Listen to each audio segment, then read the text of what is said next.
مرتبہ نرالا ہے غازی کمال کا، غازی کمال۔ کیا ہوگا؟ کسی کا خوف نہیں ہے سوائے خدا کے۔ کوئی مولانا کو برا لگے لگتا رہے، کسی مفتی کو برا لگے لگتا رہے، کسی پیر کو برا لگے لگتا رہے، جو حق بات ہوتی ہے وہ میں بولتا ہوں۔ آج ہمارے جلسوں میں کیا ہوتا ہے؟ ہمارے جلسوں کی شروعات ہی جھوٹ سے ہوتی ہے۔ غور کریے، پہلے اسٹیج کی خاص توجہ، ہمارے جلسوں کے جو اشتہار چھپتے ہیں انہیں ذرا آپ اپنی آنکھیں کھول کے پڑھنے کی کوشش کیا کیجیے، اور جس کی ذات کا نام لکھا ہو اس کی ذرا زندگی کو کھنگالنے کی کوشش کیا کیجیے۔ ہمارے جلسوں میں جو اشتہار لگے ہوتے ہیں نا، آپ اس میں کوئی بھی عالم کا نام ایسا بتا دیجئے جس نام کے آگے مفتی نہ لکھا ہو۔ ہر عالم مفتی ہو گیا بغیر سند، اور کسی پیر کا نام ایسا مجھے دکھا دیجئے کہ جس پیر کے آگے الحاج اور علامہ نے لکھا ہو۔ بھلے اس نے مدرسے میں قدم نہیں رکھا لیکن دیواروں پہ وہ علامہ، مولانا، الحاج، فلانے فلانے فلانے۔ کیا ہوا؟ شروعات ہماری جھوٹ سے ہو گئی، اس جلسے کی، جس جلسے کو ہم نے اپنے آقا نبی کی محبت پہ سجایا، اور ہمارے ممبر پہ کھڑے ہو کر ناظم اجلاس کی جلسہ مقبول ہو گیا، جلسہ کامیاب ہو گیا، فلانے کی تقریر ہوئی، جلسہ کامیاب ہو گیا۔ جلسہ کیا کامیاب ہوگا تمہارا؟ اگر تمہارا جلسہ کامیاب ہو جاتا تو قوم کی حالت نہیں ہوتی جو آج نظر آئی۔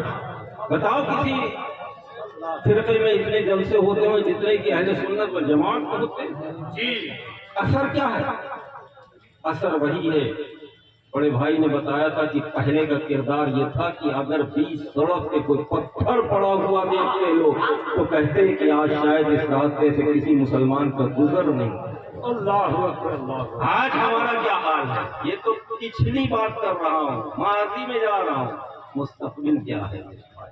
جی آج ہمارا کیا کردار؟ آج ہمارا یہ کردار ہے کہ ہماری مسجدوں کے استنجے خانے میں جو لوٹے رکھے ہوتے ہیں ان میں بھی زنجیریں پڑی ہوتی ہیں۔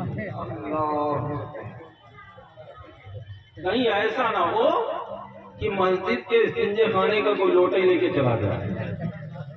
ہم مسجد میں قدم بعد میں رکھتے ہیں، پہلے اپنی چپل جوتی کو محفوظ جگہ رکھ دیتے ہیں۔ ابھی پرسوں ہی بمبئی کے وہ بپو بھائی مجھے بتا رہے تھے حضرت 4000 روپے کی جوتی لے کے آئے، مسجد میں گئے نماز پڑھنے کے لیے، ایک اس کونے میں رکھی، ایک اس کونے میں رکھی، پتہ نہیں کہ کون اسے غور سے دیکھ رہا تھا، جب باہر نکلے وہ جوتے لائے بیٹھے ہیں، یہیں بیٹھے ہیں سامنے بپو بھائی۔ یہ آج کا ہمارا کردار۔ آج ہماری زبانوں میں تاثیر نہیں، آج ہم چلاتے تو بہت تھے، آج ہمارے پاس وہ زبانیں نہیں۔ آج ہم جس ولی کی بارگاہ میں حاضری دے رہے ہیں، ان کی زبان کی تاثیر معلوم ہے تمہیں؟ ان کی زبان کی تاثیر یہ تھی کہ عصر کی نماز کے بعد استنجا کر رہے تھے، ادھر سے کیمیا گھر آیا، اس نے کہا بابا مجھے جانتے ہو؟ آپ استنجا میں مشغول تھے۔ اس نے کہا میں کیمیا گر ہوں، میں اپنے کیمیے سے سونا بنا دیتا ہوں۔ تو اللہ والے انہیں سونے سے کیا مطلب؟ اس لیے کہ ان کے نانا جان نے کہہ دیا تھا کہ اگر میں چاہوں تو یہ پہاڑ سونے چاندی کے بن جائیں اور میرے پیچھے چلے۔ تو انہیں سونے سے کیا مطلب؟ پھر اس نے کہا جب دیکھا کوئی متوجہ نہیں تو جواب نے اس نے کہا میں کیمیا گر ہوں، کیمیا سے سونا بنا سکتا ہوں۔ مسکرایا، اور جو ہاتھ میں مٹی کا ڈھیلا تھا نا استنجے کا، اٹھا کے اس کی طرف پھینکا اور ارشاد فرمایا تو کیمیا سے سونا بنائے گا، فقیر تو استنجے کے ڈھول ڈھیلے سے سونا۔ یہ ان کی زبانیں تھیں، اور آج ہماری زبانیں کیا ہیں؟ آج ہمیں کوئی اپنے پاس دکھانے کو تیار نہیں۔ دنیا نفرت کی نظر سے دیکھ رہی، حقارت کی نظر سے دیکھ رہے ہیں۔ جو قرآن انہوں نے پڑھا وہ ہم بھی پڑھ رہے ہیں، جس نبی کا کلمہ انہوں نے پڑھا اس نبی کا کلمہ ہم بھی پڑھ رہے ہیں۔ ہماری زبان میں اثر کیوں؟ اس کی وجہ یہ ہے کہ ہمارا اندر کا کچھ اور ہے، باہر کا کچھ اور ہے۔ ہم خود عمل نہیں کرتے، صرف دوسروں کو عمل کی دعوت ہے۔ اگر ہمیں اپنی بات میں وزن پیدا کرنا ہے، زبان میں تاثیر پیدا کرنا ہے، تو ہمیں خود باعمل بننا پڑے گا۔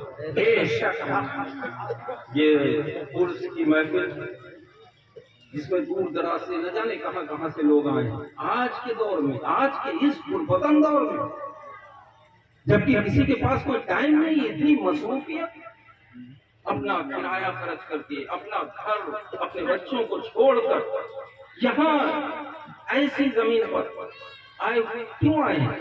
اس لیے کہ جس کی بارگاہ میں آئے ہیں وہ اللہ کا مقرب بندہ ہے۔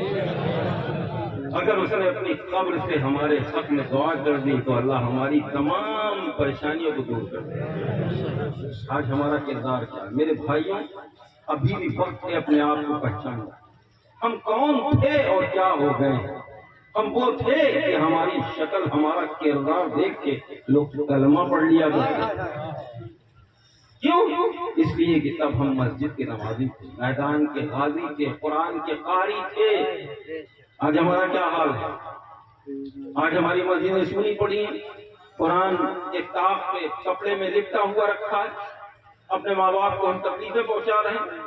بس ہم نے یہی سوچ لیا کسی پیر صاحب کے ہاتھ کو پکڑ لو، ان کے دامن کو تھام لو اور جنتی ہو جائیں گے۔ جنت کو اتنے ہلکے میں مت لینا بھائی۔ پیر صاحب نے کہہ دیا تم جنتی ہو تو جنتی ہو گئے۔ پیر صاحب تمہارے قبر میں کام آئیں گے۔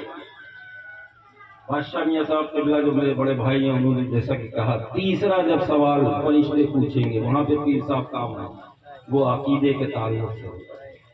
جب میدان محشر میں پہنچو گے تو روز محشر کی جاگدار قوت اولین پرسش نمازوں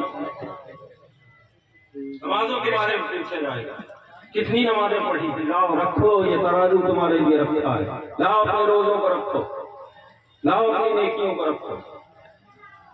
آج ہر شخص پریشان نظر آ رہا ہے۔ جی، اس کی وجہ کیا ہے؟ اس کی وجہ یہی ہے کہ ہم مذہب اسلام سے دن بدن دور ہوتے جا رہے ہیں، ہم اپنے علماء سے دور ہو رہے ہیں، ہم اپنے علماء میں کمیاں ڈھونڈ رہے ہیں، تلاش رہے ہیں۔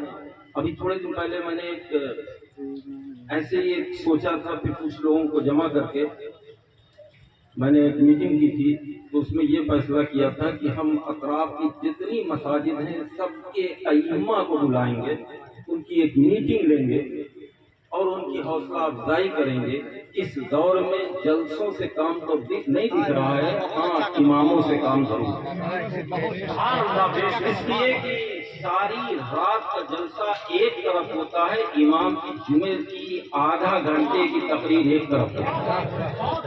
اس کی وجہ یہ ہوتی ہے کہ سننے والے باوضو ہوتے ہیں، سکون ہوتا ہے، اور وہاں پہ تمام خرافاتوں سے دور رہتے ہیں لوگ۔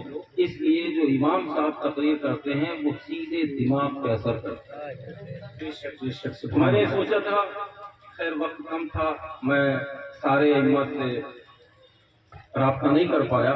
اب انشاءاللہ اس کے بعد میں نے یہ فیصلہ کیا ہے کہ جتنے ہیں آس پاس ڈسٹرکٹوں کے، چھوٹے پیمانے پہ شروع کریں گے، پھر دھیرے دھیرے انہیں جوڑیں گے۔ اس کے بعد ایک سوشل میڈیا پہ ان کا گروپ بنایا جائے گا، انہیں ایک میسج ڈالا جائے گا ہر جمعرات کو کہ کل جمعہ ہے، آپ کو اس موضوع پہ بولنا ہے۔ بہت اچھا حضرت، بہت اچھا۔ امام کی ذمہ داری صرف یہی نہیں ہے کہ اس نے 5 وقت نماز پڑھا تھی، امام کی ذمہ داری صرف اتنی نہیں ہے کہ اس نے آپ کے گھر آ کے فاتحہ پڑھ دیا، امام کی ذمہ داری صرف اتنی نہیں ہے کہ اس نے آپ کے بیٹے بیٹی کا نکاح پڑھا دیا، بلکہ امام کی ذمہ داری یہ بھی بنتی ہے کہ اس بستی میں، مسجد کے پڑوس میں جو گھر ہے، اس گھر میں بچے پڑھے لکھے کیوں نہیں ہیں؟ بہت اچھا حضرت۔ اس گاؤں میں، جس گاؤں کی مسجد کے ہم امام ہیں، اس گاؤں میں جو بارات آئی تو بارات میں یہ ڈی جے باجے کیسا ہے، یہ بھی ذمہ داری امام کی۔ اگر گاؤں میں خرافات ہو رہی ہے تو اس کی ذمہ داری سیدھے طور پہ امام کی ہے، اسے جواب دینا پڑے۔